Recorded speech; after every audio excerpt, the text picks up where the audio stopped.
I knew this shit would happen, Angry Biracial muttered. He sighed deeply, sipping his coffee. People thought he was just some hate-filled half-breed, angry at black men because his father was a typical deadbeat. But they failed to understand the truth. His entire life, he'd been hated by black men for simply existing. He hadn't asked to be born. He hadn't chosen his deadbeat black father. But the black community was so ignorant when it came to race, so backwards in its thinking, that it willingly echoed white supremacy. They truly believed they were superior to the half-black children they themselves created. To Angry Biracial, they were no better than the white mothers who only saw the black in their children. The same children they carried in their wombs. The same ones they talked to, felt kicking in the middle of the night, birthed through pain and blood, yet somehow they could only see them as black, never white. That white purity complex ran too deep. It had been years since the war on biracials began, yet every morning he sipped his coffee and remembered, I knew this was coming. This was his vindication.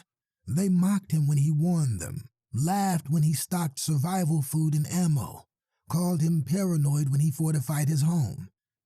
Now look at them. Now, he was the voice of the biracial resistance, the only one who saw the black community's true intentions, the one they turned to for guidance, for survival.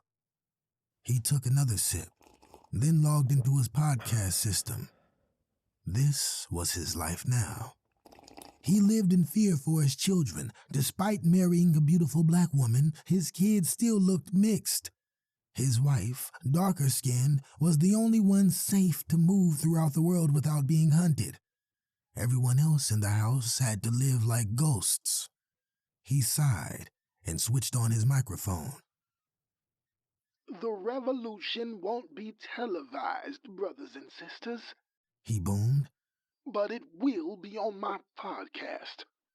His voice was deep and commanding, naturally laced with rage and resolve, a preacher without a pulpit.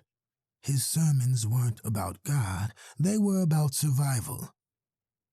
The war is here. The same war you mocked me for warning you about. And now look at you, cowering in your homes, hunted by the black men I told you about. The ones who want to enslave you, torture you, build their versions of America on your broken backs. He paused and checked the listener count. Thousands. Biracials across the world tuning in, desperate for direction, comfort, and truth. He was their voice, their clarity in the storm. Even if you didn't hear my warning then, there's still hope. The brave men of the biracial resistance are out there fighting for you, for our children, for the biracial future. I can't name them, but they're heroes. They fight not for money or fame, but for survival. They fight against the most brutal of oppressors, black men. His words were sharp and precise, every one like a blade. He knew how to deliver them with the rhythm and power of gospel. It was a skill, a gift. Today's code is 333, he said. Another sip of coffee. Be safe, warriors. You are our first and last line of defense in this war against the black pigs who create us, then hunt us. His phone rang. He muted the mic and stared at the number flashing on the screen. Resistance leadership.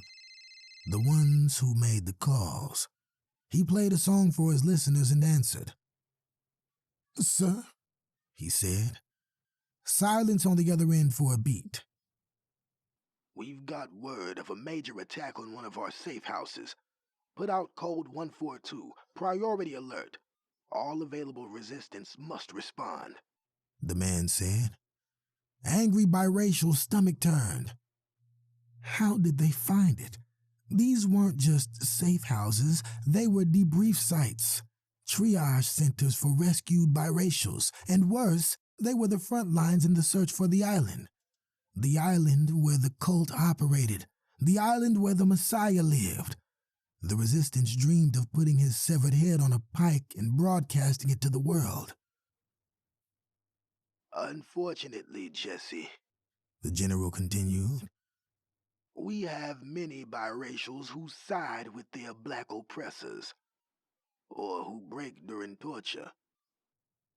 No one knew the resistance leaders' true identities, not even Angry Biracial. They had to stay hidden. Traitors were everywhere. Angry Biracial was one of the few who spoke directly to them. He wore that trust like armor, proof that he had seen all this coming. I understand, sir, he replied. Good. Also, our soldier Grim has successfully infiltrated one of the Bloody Hands' slave ships. He'll be on the island soon. Angry Biracial forced a smile. That's good news, sir. But deep down, he had doubts. Grim was old, a retired Special Forces soldier who hadn't believed in the resistance, not until they captured his granddaughter. Angry Biracial couldn't shake the feeling that the generals had orchestrated that. Yes, they needed soldiers like Grim, but to intentionally allow a biracial girl to be taken, that crossed the line. He had no proof, of course, and even if he did, exposing a corrupt general could shatter the movement. Grim still had to survive, had to escape, had to swim God knows how many miles to safety. Every other operative sent into the cult's belly had ended up dead, washed ashore with tongues cut out, or vanished. Grim was their last hope. The general hung up. Angry Biracial unmuted his mic. Brothers and sisters, we have a priority code. Repeat, code 142. This is not a drill. Be safe, warriors. This song is for you.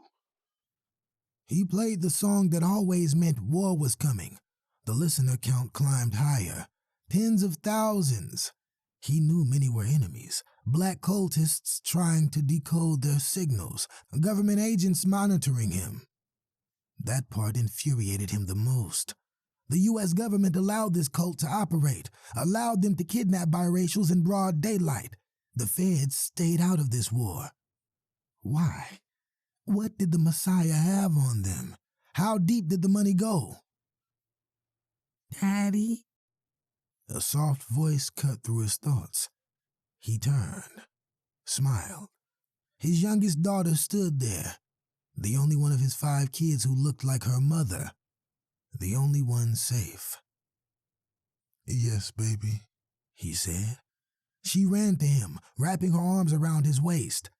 She always snuck down to the basement, now one of the Resistance's hidden HQs. She just liked being near her father. He kissed her on the forehead. He hated that his children couldn't be normal, couldn't ride their bikes without fear, couldn't laugh in public without wondering who was watching. He hated the black community, even the ones who pretended to sympathize. He couldn't risk trusting any of them, not even now, not with everything at stake. Only his wife had earned his trust, through love, loyalty, and motherhood. She had always put him and their children first. He took heat for it. The biracial community mocked him for marrying a black woman, but he didn't care. He loved her, married her long before the war. If they couldn't accept her, he'd leave the revolution and fight his own war. They needed him more than he needed them. No other podcast had his reach. No other voice stirred so many. Just in case, he had taken precautions. 3 elite biracial soldiers guarded his home. Not the Resistance's soldiers. His. Loyal only to him. Each one owed Angry Biracial a life debt. Half his basement was a fortress, his sanctuary, his bunker. Because one day, he might have to fight not just the cult, but his own people too.